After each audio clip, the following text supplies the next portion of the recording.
As the state continues to place more responsibilities for legislative changes into the auditor's office, how do you plan to implement them into existing staff and budget?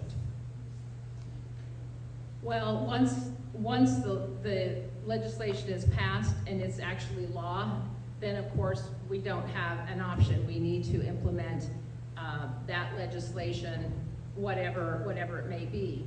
But I would, as a former legislator, I would step back a little bit and perhaps get involved before the legislation becomes law, whether it be to help modify the legislation or support the legislation, just depends what it is.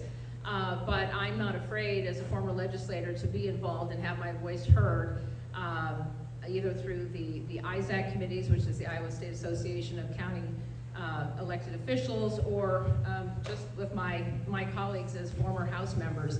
But I think obviously once the legislature passes laws, we are duty bound to uphold them and to put them in place in the office.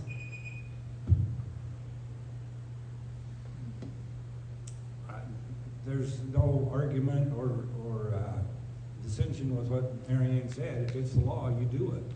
And maybe they're referring to this recent law for the mail out of the proposed property tax levy. You all got that last March, and it was a bit confusing. I think the legislature's trying to come up with something that was a little more understandable for the general public, trying to get information out to the public about their proposed taxes.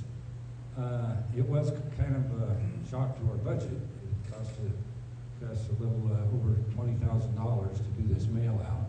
We weren't ready for it, but I did get it budgeted for next year because I think we'll be, continuing to do it. But yeah, whether there's property tax laws passed or election laws passed, we just do it and do it the best we can.